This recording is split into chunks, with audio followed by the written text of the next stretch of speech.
In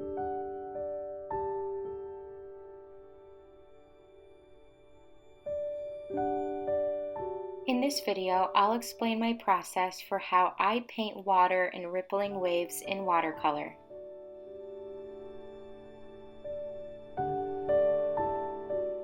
I'm starting with a 5x7 piece of watercolor paper. This is Arch's 140-pound cold press paper.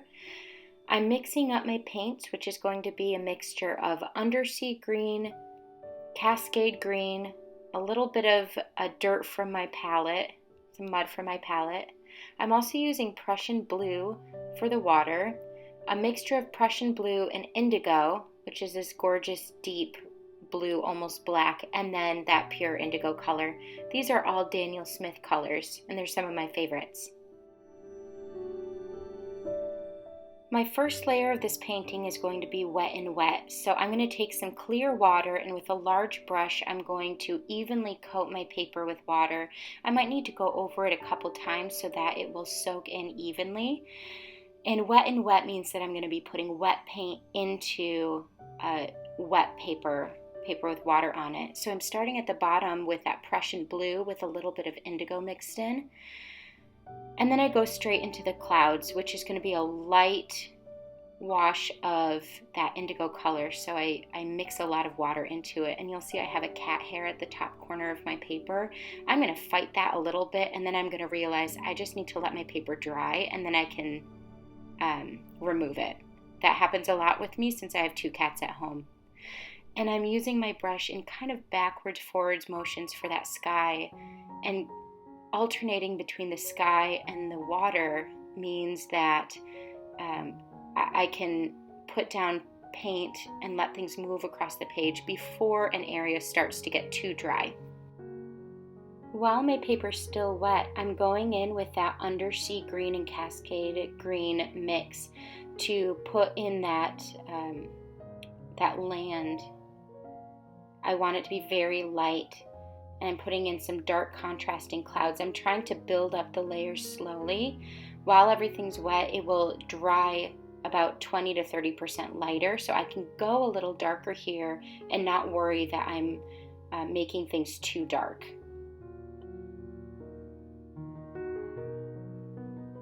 I want to suggest a really misty day, which is why I am having the land and the trees kind of fade into the sky and fade into the water. I'm doing that, which is really helpful in the wet and wet stage because it's all going to mix, but the paper's not so wet that it all just becomes one big mess of color. I'm adding in some more blue. At this point, I'm starting to get a little too fiddly, which is something that I struggle with watercolor. I need to know when to stop, but this is going to dry really light. So I'm just building up those darker layers at the bottom because the water closest to me is going to be darker than the water farthest away from me, which is going to have a lot more of that sunlight reflected onto it.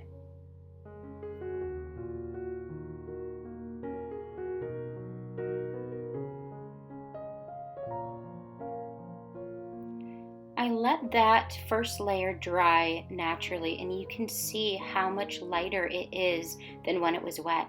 So now that the paper is dry, I'm going in with a much smaller brush. This is a number 1 round, and I'm putting in some distant trees. This is a wet on dry technique, so I have wet paint going onto dry paper. I'm making some general tree shapes, though I'm not too worried about being super detailed. And then I'm doing it section by section, so you can see I just cleared my brush off of paint, got it just with some clear water, and I'm misting the bottom so that there's not a hard edge. I'm also misting some of the tops of the trees so that they're a soft edge as well. And I'm just doing that section by section. So you can see there are some hard edges at the top. I'm taking away some of that paint to make some soft edges, and then the bottom is all going to fade down to suggest mist at the base of the landmass. While those trees are still a little wet, I'm going to go in and dot in some of that darker green color Just to get some variation, these trees are very light, but I want a little bit of contrast. And because the paper is a little bit wet there, it's going to blend and mix just a little bit. I'm helping it out with my brush. And that's what it ends up looking like. I'm moving on to the water now, and water is one of the hardest things for me to paint in watercolor, which is slightly counterintuitive, but I found some techniques that really work for me. I'm taking that indigo mixed with a little Prussian blue, and with my brush, I'm making these lines that start thin, get thick in the middle, and end thin.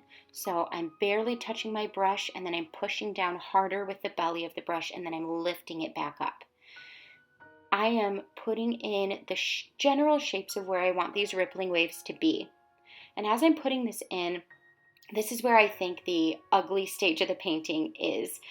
Sometimes I think paintings go in stages, and we get sometimes where you look at the painting and you think, uh-oh, I messed up. This looks terrible. But stick with it, because this process takes a little bit of time, but it's really just the same motions over and over. I'm switching to a smaller brush here. So I've worked in about half of the shapes there. And as I get farther up the page, the ripples are going to be farther away from us, so they're going to be smaller. So that tricks our eyes into giving some perspective. Again, I'm doing the same shapes, a thin line, thicker, ending back in thin. And I'm going to take that all the way to the back. At the tree line, these lines are going to be very, very thin, to the point that I'm basically just running my brush across the paper and making tiny little lines. Right now it looks like just a bunch of worms on top of the page, but as we add in the details, it's all of a sudden going to change and look like realistic water.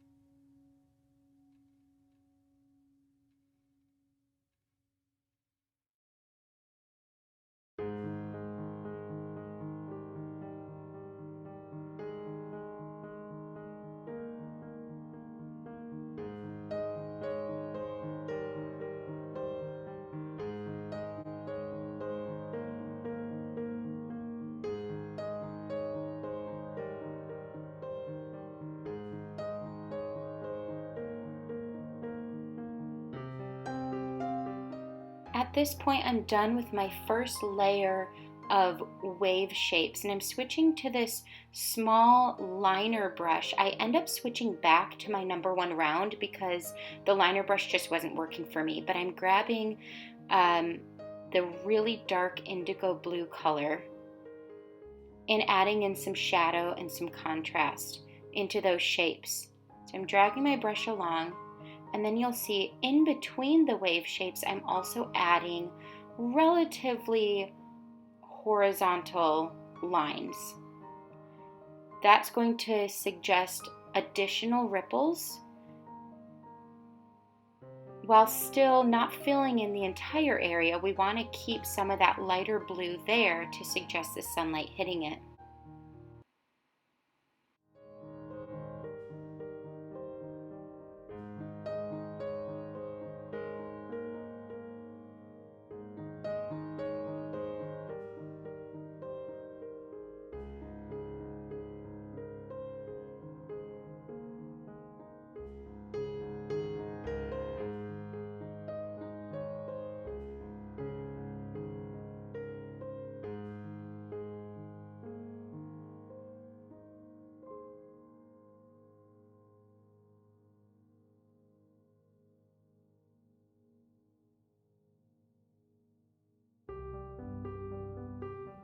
Here I've switched back to my number 1 brush, and I really like the line that gives me better.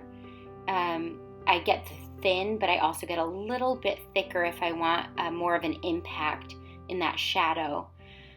One thing that's really helpful with this technique is as you're adding in these really dark shadow colors, I end up standing up while I'm painting this because that distance allows me to see the picture as a whole. I even squint my eyes as I'm looking and see, where is my eye being drawn to? Is it off balance? Is it relatively symmetrical? and I can see where there's a lot of darks and where maybe areas need some of that more dark color. So standing up and getting some of that distance is really helpful. And then squinting your eyes so that you can see the picture as a whole without getting distracted by the small details is really helpful. So it's just a matter of adding in some shadows to those bigger ripple shapes that we made, and then adding in some thin lines in between those shapes to give more texture. And you just do that over and over. And all of a sudden, some water starts to appear on the page, which is exciting.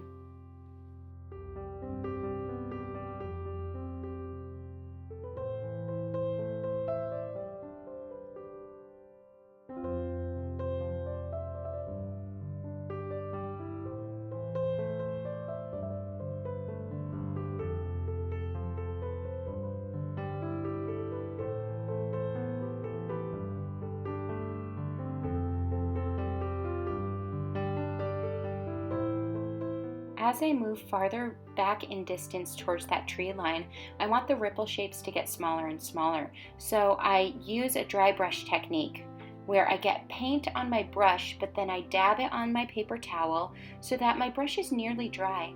And then I angle my brush to be nearly parallel with the paper. It's very flat, and I drag it along the paper. And watercolor paper is toothy, it has that texture. And that texture is what picks up some of that paint, and those small texture pieces are what get the paint on it, which is using the makeup of the watercolor paper to my advantage. So I drag it along with kind of a dry brush in order to get those tiny dots to appear on my paper. My final stage is to go back in with my darkest mixture yet of that indigo with a little bit of Prussian blue. I've squinted my eyes, I've stood up, I've stood back from the painting and decided, where do I want more of a contrast? Where do I want some more dark colors to be in my painting?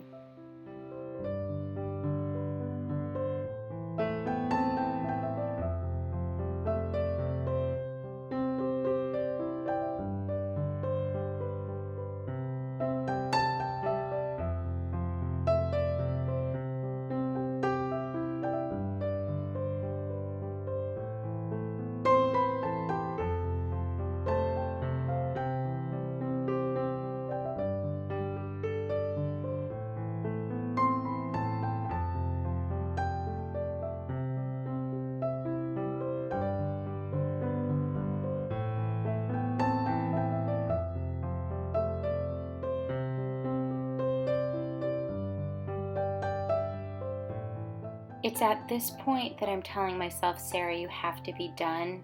Stop overworking it. But I really enjoy adding in those darks. Giving that contrast is really what makes the water pop and look like it's rippling waves with light reflected on the water. But at a certain point, I can overdo it. So I'm finishing up here, just adding those final pieces of shadow. I'm going to be taking the tape off soon so we can see the final product of this painting.